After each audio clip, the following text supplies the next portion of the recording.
supercherie, on va appeler ça comme ça. Mettez-vous derrière, qui pas à côté. Mettez-vous derrière, il n'y a pas de souci, les frères. Dans ce sens, vous vous mettez comme ça? Non, c'est bon. Non, D'accord, ouais. le commissariat, il est là. C'est Laisse-les devant le commissariat. Ouais, pas grave, c'est pas grave. c'est vrai. J'ai complètement oublié. Ouais, ouais. Alors, Vas-y, c'est bon, tu peux y aller. Est-ce que le son est bon? Alors, La communauté, est-ce que le son je est vais bon? juste enlever le masque. Le masque, pour- ouais. La communauté, si vous m'entendez, Hein? est-ce que le son est bon? Sinon, oui. La communauté, si vous m'entendez, est-ce que le son est bon? Faites-le-moi notifier sur vos messages. Est-ce que vous nous entendez bien? Est-ce que vous m'entendez bien? Bon, bonjour. Bonjour. Salutations à la communauté, chers frères et sœurs, adhérents, sympathisants de la Ligue de défense nord-africaine, de la LDNA. C'est Egouti Béanzin, porte-parole, leader de la Ligue de défense nord-africaine. Alors, voilà, comme on s'y attendait, j'ai été auditionné ce jour du 22 février 2021 au commissariat de Juvisy. Vous n'allez pas croire, mais bon, avec eux, rien n'est impossible. Pour, je cite, diffamation et injure contre les morts à l'encontre du criminel, parce que je persiste et je signe, fugitif, Charles de Gaulle. Une plainte déposée par les héritiers qu'on n'a jamais vu ni entendu sur les crimes de leur père, sur les Africains, au nom de Philippe de Gaulle et de Yves de Gaulle, qui ont déposé plainte contre la Ligue de défense nord-africaine pour un tweet dénonçant, je cite, « Ils aiment les camemberts, mais pas son odeur. Les génocides au Cameroun, Bénin, Togo, les millions d'Africains assassinés, tués par la politique de Charles de Gaulle. Charles de Gaulle fut aussi un criminel et un fugitif de guerre. Raciste, je cite, antisémite et responsable de millions de morts. » Voilà la plainte qui a été déposée suite à ce tweet-là.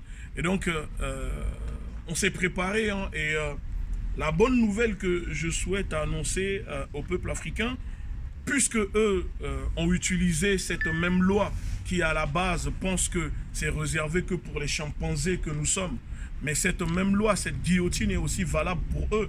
Alors, nous avons déposé aussi une plainte contre eux pour diffamation, calomnie et crime imprescriptible, complicité de crime de leur père, puisqu'ils se montrent enfin pour dire que leur père a été insulté pour les crimes. Et donc on a déposé aussi plainte contre les crimes de De Gaulle et on demande dans la plainte que les archives, que les dossiers soient déclassifiés afin que les Africains puissent connaître la vérité sur les crimes de Charles de Gaulle, le fugitif, contre les Africains, contre les millions d'Africains.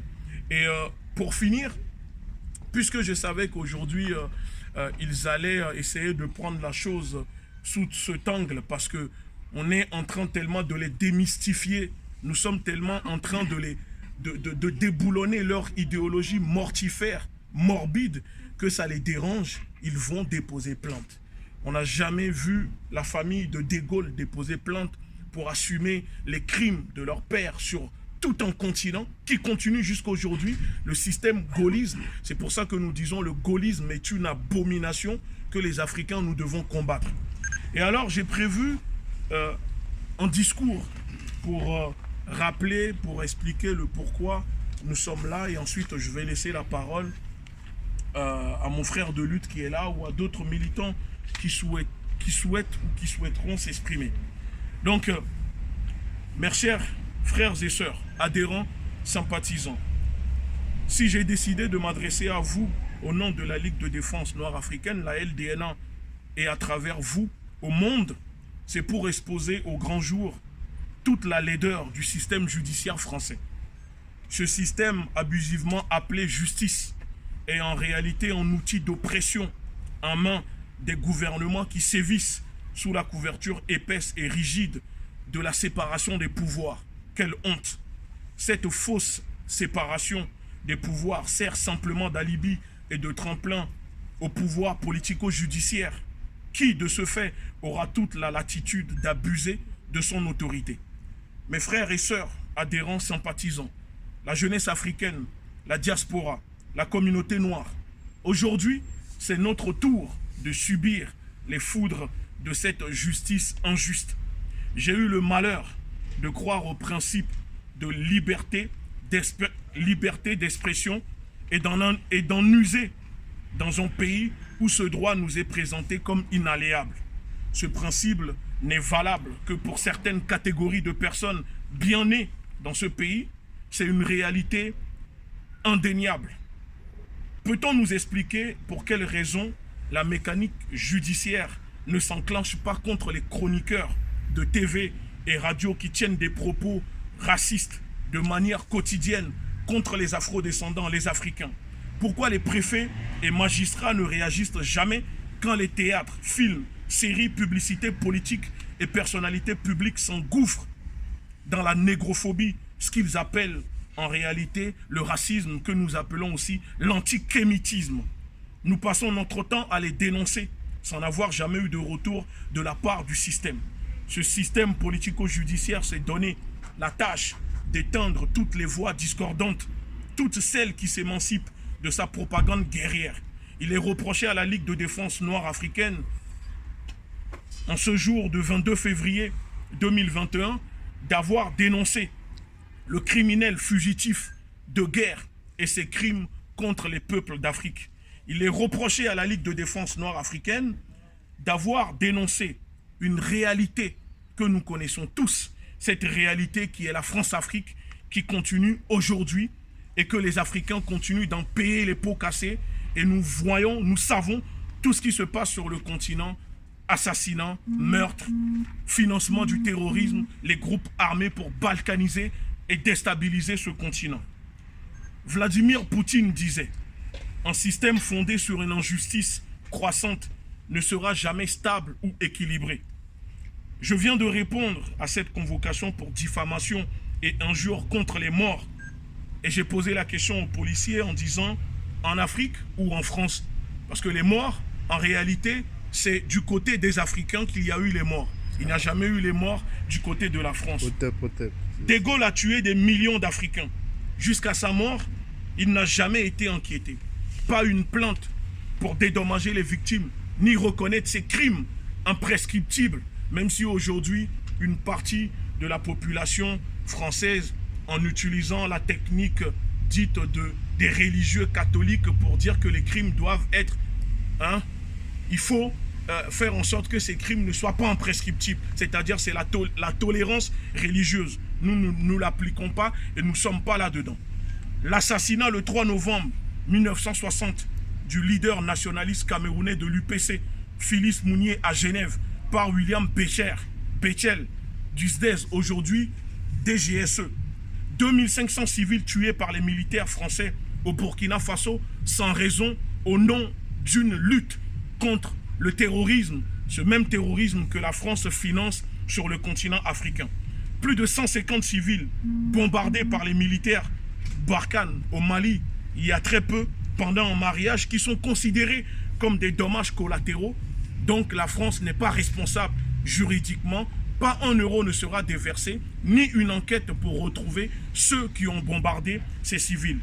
La souffrance causée par la France, par l'Europe, en Afrique, sur le peuple marron, aux Antilles, dans les Caraïbes, n'a jamais été soldée et n'est pas prise en compte. Pourquoi? Ça veut dire quoi? Que la vie des Africains, des marrons et des marronnes, n'a pas la même valeur que la vie des Français? Je ne suis pas le seul ni le dernier à me poser cette question. Je suis juste la voix de milliers, voire de millions d'Africains qui pensent la même chose. Vous continuez à nous tuer. Vous continuez à nous déshumaniser, à nous exploiter, à nous imposer des dictateurs des vallées. Le néocolonialisme, une politique nazione d'extermination, impérialiste, et vous voulez qu'on se taise? Jamais. La nouvelle génération ne se taira plus.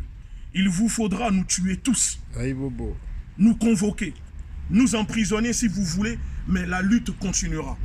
Vous avez assassiné nos pères, comme les Sankara, les Lumumba, les Malcolm X, les Cabral, même les plus universalistes, comme les Martin Luther King.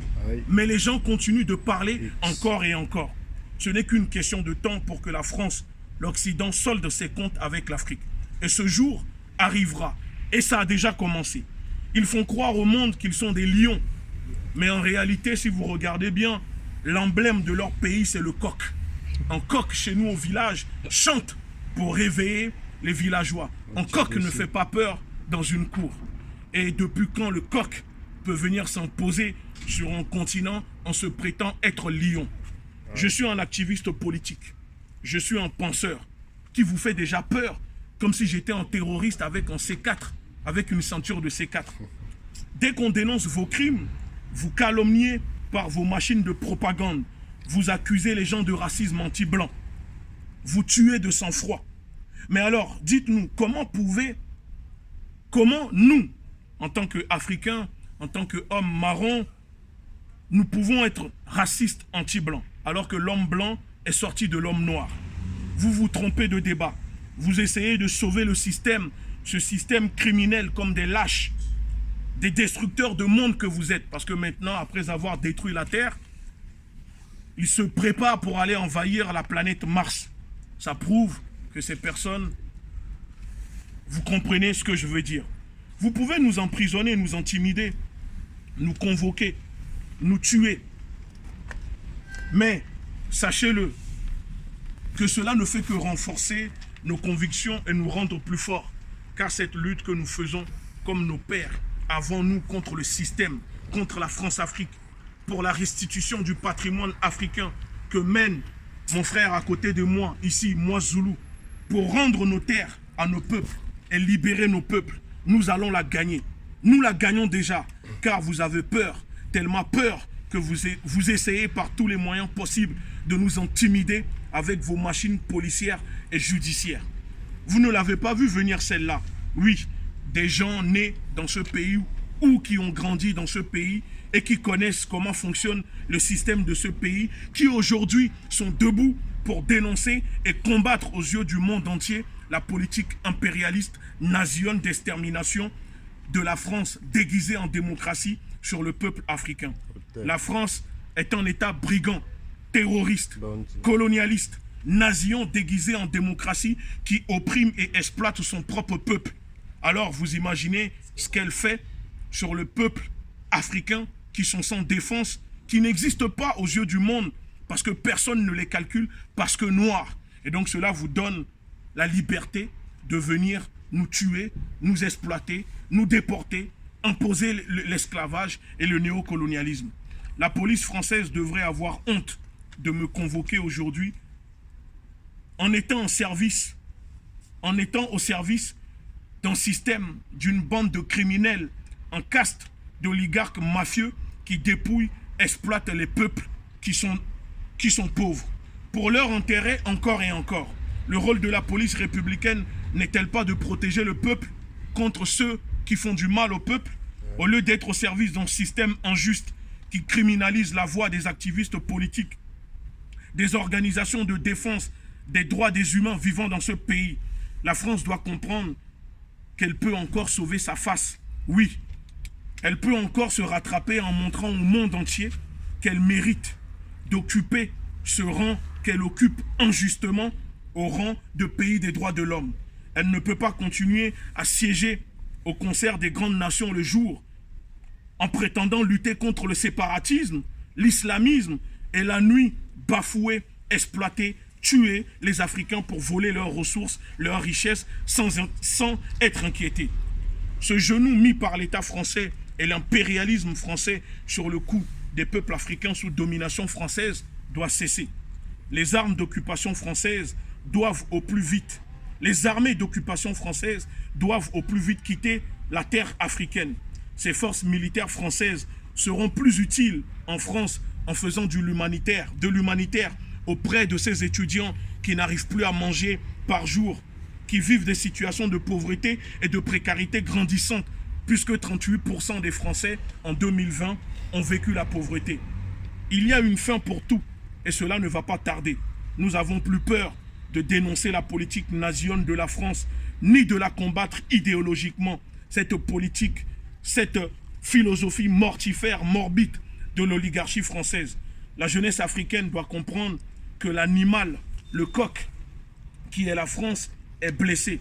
Et pour cela, nous devons nous battre et n'ayons plus peur de le faire parce que c'est pour nos enfants que nous sommes en train de nous battre. Et je finis en disant, la France a échoué en Afrique. Il serait temps qu'elle s'en aille avant qu'il ne soit vraiment trop tard.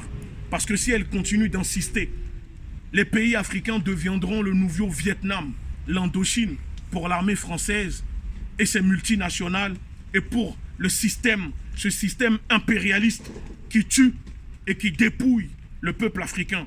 Car chez nous, en Afrique, il y a une phrase qui dit « Celui qui a la diarrhée n'a pas peur de l'obscurité. » Excusez-moi.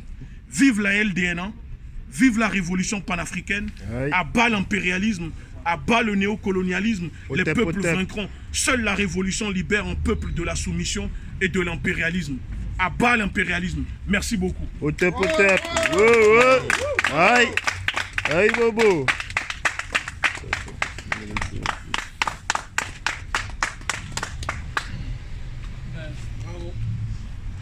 Mes premiers mots iront d'abord à l'encontre de cette famille. J'aimerais condamner ici l'irresponsabilité et la lâcheté morale et intellectuelle de la famille de Gaulle pour avoir osé aller dans ce sens. Je pense que c'est encore une preuve de lâcheté et les institutions républicaines entre guillemets de cet État, comme on le sait, essuient toujours la bêtise intellectuelle et morale de ses dirigeants. Deuxièmement, je voudrais avoir une pensée à tous ces Algériens, à tous ces Algériens qui sont tombés lors du massacre de Chétif, à tous ces Malgaches qui sont tombés lors du massacre d'Antananarive en 1947, à tous ces Sénégalais qui sont tombés lors de tous ces massacres au camp de Tcharoy, à tous ces Camerounais qui sont tombés en 1967 lors de massacres pour exterminer notamment les combattants de l'UPC. Une pensée également à tous ces Africains tombés notamment sous l'instigation de ces politiques nauséabondes instaurées par le père géniteur de la France-Afrique et de Gaulle. Mes pensées vont à ces Africains notamment tombés au Congo-Brazzaville, à ces Africains tombés en Colosie, en République démocratique du Congo, à ces Africains tombés notamment en Guinée, sous la présidence du cher regretté camarade Ahmed Sékou Touré. Tout le monde le sait. Ce ne sont pas les vidéos qui manquent, ni les témoignages qui manquent. C'est pourquoi je voudrais, à travers cette unième bêtise que vient de commettre l'État français, de convoquer les camarades, lancer un appel à toutes ces Africaines et à tous ces Africains, à l'humanité de façon générale, de fuyer. Ne laissez nulle place, aucune image, aucune vidéo. Faites-nous parvenir tout ce qu'il faudra, parce que les témoignages même des agents de la DGSE existent sur les réseaux. Les témoignages des ministres, des anciens ministres français existent. Les témoignages même de Focard lui-même existent. Parce que la France-Afrique, c'est De Gaulle. Les crimes qui s'en est suivi, c'est De Gaulle. L'armée française est une institution militaire qui fonctionne de façon verticale. C'est lui qui est en haut, donne les ordres. Et De Gaulle est le commandant suprême de cette armée. Tous les crimes et tous les viols qui ont été commis en Afrique, c'est De Gaulle qui l'a fait. Et tout ce qui en découle des politiques aujourd'hui imposées à l'Afrique, ce sont des politiques nauséabondes de la France-Afrique. Chirac, d'ailleurs, qui se revendique notamment du gaullisme, donc par ricochet, cette idéologie criminelle comme le nazisme, Chirac en est un des éléments qu'il a perpétué. Y compris Sarkozy, dont les crimes récents en Côte d'Ivoire est une illustration parfaite de cette abomination politique qui est née depuis le général de Gaulle. Alors c'est quasiment impensable et incompréhensible de voir convoquer quelqu'un qui fait un travail, notamment d'aller dans le sens d'abord de réconcilier les mémoires, de permettre à ce qu'il y ait restitution en fait et geste de la vérité historique. Parce que c'est ça qu'on empêche aux enfants d'avoir, c'est ça qu'on empêche l'humanité, de réparer cette erreur-là que les scientifiques ont été incapables de réparer. Que les chercheurs ont été incapables de réparer. Et à travers ces militantismes, tout ce travail-là est fait et façonné.